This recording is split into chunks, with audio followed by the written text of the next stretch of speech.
So we find out that Moses was raised in the court of Pharaoh. And he had the privilege of everything that went along with that, which would include comfort. It would include status. It would include a really good education. He probably got the best education you could get at that time by being a member of Pharaoh's court. So Moses one day, verse 11, after Moses had grown up, he went out to where his own people were and watched them at their hard labor. He saw an Egyptian beating a Hebrew, one of his own people. Glancing this way and that and seeing no one, he killed the Egyptian and hid him in the sand. The next day he went out and saw two Hebrews fighting. He asked the one in the wrong, "Why are you hitting your fellow Hebrew?" The man said, "Who made you ruler and judge over us? Are you thinking of killing me as you killed the Egyptian?" Then Moses was afraid and thought, "What I did must have become known." When Pharaoh heard of this, he tried to kill Moses, but Moses fled from Pharaoh and went to live in Midian, where he sat down by a well. So when we look at this passage of Moses, we see a couple of things. First thing is, it seems like Moses had a bit of a problem. And he actually committed premeditated murder. It says, glancing this way and that and seeing no one, he killed the Egyptian and hid him in the sand. So he had a minute to think about it. He looked around, made sure nobody was watching, and then he went and killed the person. He acted out on his anger, and Moses' character defect of anger actually, later on, kept him from fulfilling God's total plan for his life. It kept him from taking the people of Israel into the promised land, which he was not allowed to go to. So we see that Moses had a past failure, major proportions. And he ran away from it on top of it. And it kept him from fulfilling his part of God's plan for the nation of Israel. So we're going to read on. Verse 16, chapter 2. Now a priest of Midian had 7 daughters, and they came to draw water and fill the troughs to water their father's flock. Some shepherds came along and drove them away, but Moses got up and came to their rescue and watered their flock. When the girls returned to Reuel, their father, he asked them, "Why have you returned so early today?" And they answered, "An Egyptian rescued us from the shepherds. He even drew water for us and watered the flock." "And where is he?" He asked his daughters. "Why did you leave him and invite him to have something to eat?" Moses agreed to stay with the man who gave his daughter Zipporah to Moses in marriage. Zipporah gave birth to a son, and Moses named him Gershom, saying, "I have become an alien in a foreign land." During that long period, the king of Egypt died. The Israelites groaned in their slavery and cried out, and their cry for help because of their slavery went up to God. God heard their groaning, and he remembered his covenant with Abraham, with Isaac, and with Jacob. So God looked on the Israelites and was concerned about them. So Moses is there, and now he has a powerful encounter with the living God. We move into chapter 3. Now Moses was tending the flock of Jethro, his father-in-law, the priest of Midian, and he led the flock to the far side of the desert and came to Horeb, the mountain of God. There an angel of the Lord appeared to him in flames of fire from within a bush. Moses saw that though the bush was on fire, it did not burn up. So Moses thought, "I will go over and see this strange sight, why the bush does not burn up." When the Lord saw he had gone over to look, God called to him from within the bush, "Moses, Moses!" And Moses said, "Here I am."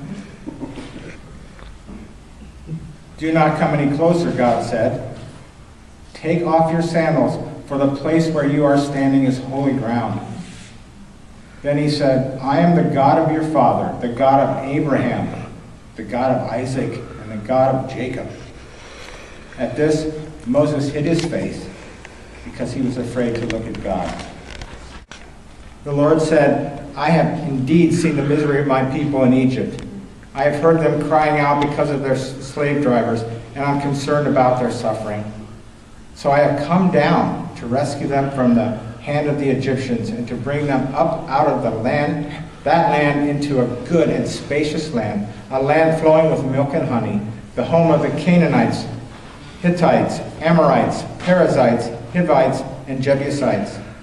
And now the cry of the Israelites has reached me, and I have seen the way the Egyptians are oppressing them. So now, go, I'm sending you to Pharaoh to bring my people, the Israelites, out of Egypt." But Moses said to God, "Who am I that I should go to Pharaoh and bring the Israelites out of Egypt? Who am I?" Or, in other words, Moses was saying, "God, you don't know what I've done. I'm never going to get over what happened. This is the way it's always been for me.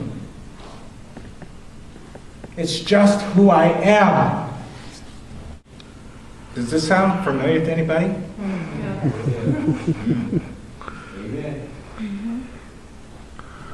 I know it does for me.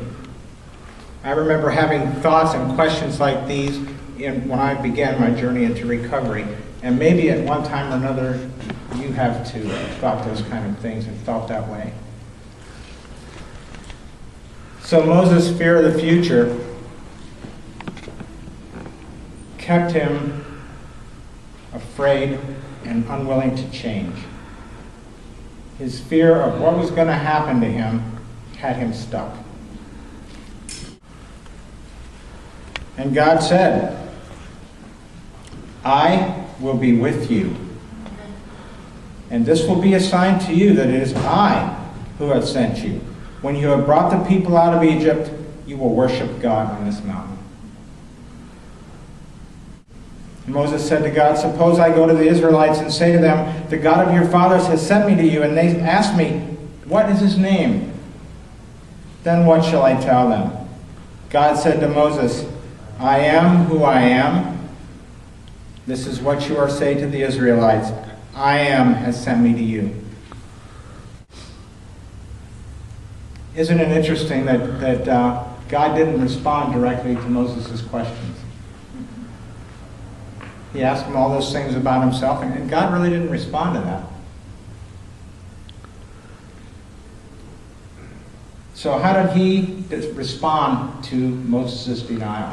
How did he help him to come out of it?